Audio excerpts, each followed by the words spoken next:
Muchas bendiciones. Estamos aquí en esta serie titulada La misión de Dios. Y hoy quiero hablar bajo el tema La misión de Dios luce como Jesús, basado en Juan capítulo 1, versos 1 al 5 y verso 14. Y vamos a leerlo. Dice de la siguiente manera. En el principio era el Verbo, y el Verbo era con Dios, y el Verbo era Dios. Este era en el principio con Dios. Todas las cosas por Él fueron hechas, y sin Él nada de lo que ha sido hecho fue hecho. En Él estaba la vida, y la vida era la luz de los hombres, y la luz en las tinieblas resplandece, y las tinieblas no prevalecerán contra ella. Verso 14. Y aquel Verbo fue hecho carne, y habitó entre nosotros y vimos su gloria, gloria como la del unigénito del Padre, lleno de gracia y de verdad. Palabra de Dios.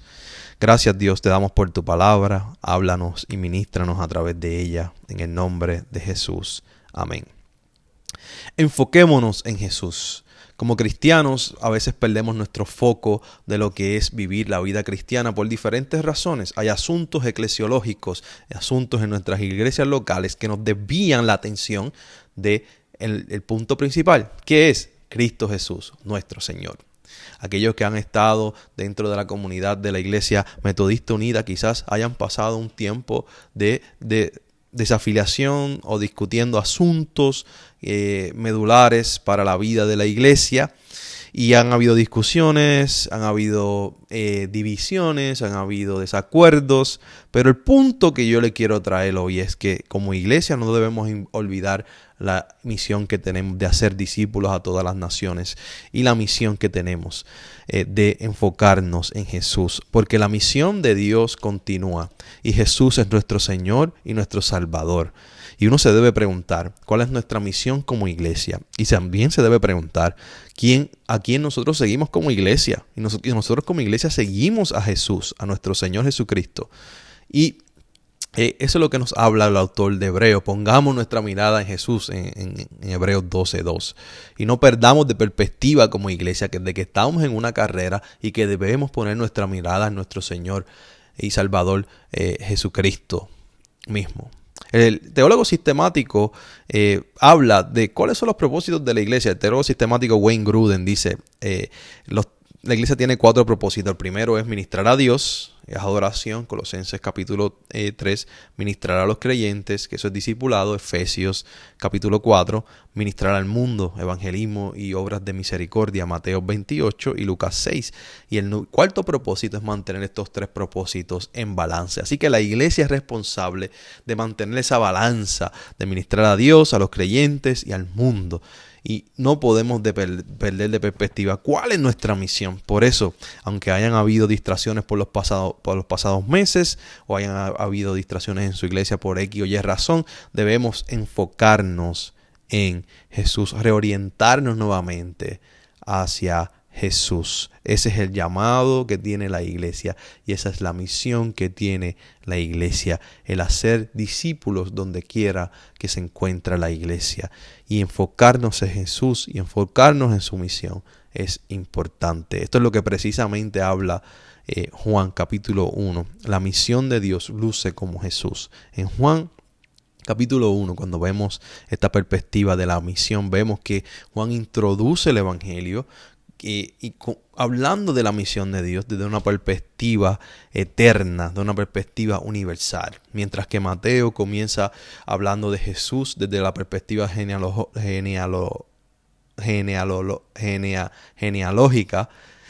Marcos introduce a Jesús como un predicador ya grande.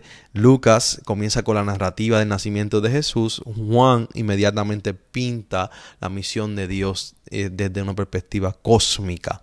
En Juan capítulo 1, que muestra que el fundamento de esa misión es que en el principio de todas las cosas, ¿verdad?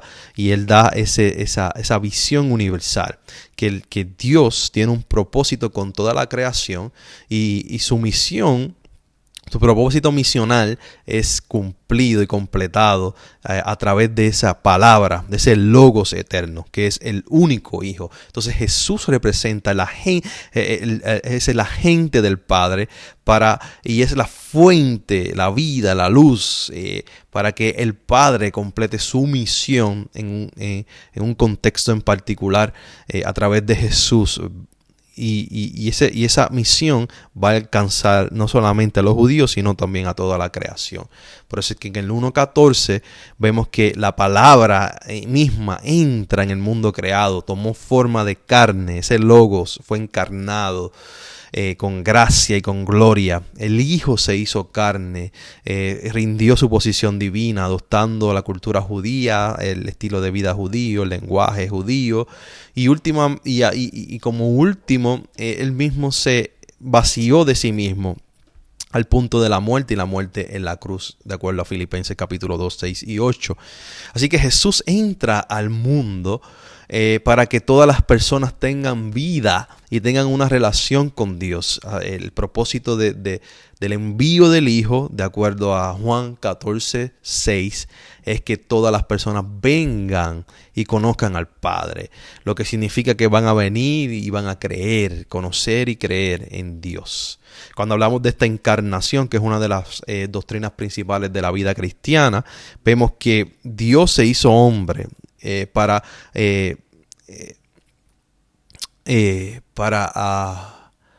lidiar con la condición humana.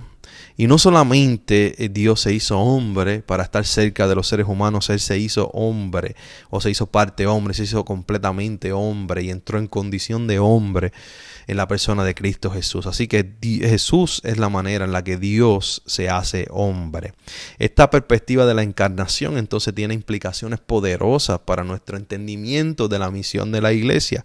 Es Jesús encarnado, porque Jesús mismo, que es Dios encarnado, es la misión de Dios encarnada. La encarnación entonces es fundamental para ver lo que Dios está haciendo y cómo Dios trabaja en el mundo. La encarnación de Jesús en una cultura específica, en un tiempo específico de la historia, muestra, ¿verdad?, ese amor de Dios por toda la creación. Él vivió cómo Él vivió, Él es un modelo a seguir de cómo la humanidad debe vivir con Dios y con los demás. Jesús mismo también llama a sus seguidores a que sigan con la misma misión que Él inició. Así que la iglesia es responsable de seguir esa misma misión. Y el Verbo se hizo carne y estuvo entre nosotros. Y el Verbo se hizo carne y habitó entre nosotros. Algunos dirían, el Verbo hizo una caseta de campañas entre nosotros. Vivió entre nosotros. ¿Cuáles son las implicaciones de esta verdad para la misión hoy? ¿Verdad? Quiero hablar de dos. Primero, la iglesia tiene que estar dispuesta a ir donde está la gente. La encarnación muestra hubo movimiento del cielo a la tierra, y hubo una proximidad, una cercanía. La iglesia debe acortar las distancias que existen entre las personas que necesitan a Dios y Dios. La iglesia tiene que reemplazar la distancia con la cercanía. La iglesia tiene que estar dispuesta a ir donde están la gente. Tiene que haber un movimiento de la iglesia desde adentro hacia afuera. No simplemente que las personas vengan hacia nosotros, sino que nosotros vayamos hacia las personas, porque eso lo muestra la encarnación. Nosotros no fuimos hacia Dios, sino que Dios vino a nosotros en la persona de Cristo Jesús. Número 2, la iglesia tiene que estar dispuesta a ir y estar con la gente. Tiene que estar dispuesta a estar con la gente. Jesucristo vino, se contextualizó y estuvo con los judíos en una cultura judía. El llamado de la iglesia es pasar tiempo con la gente, crear relaciones con la gente. Las personas no son objetos, sino que las personas son seres humanos con sentimientos y la iglesia tiene que tratar a los demás con respeto y amor.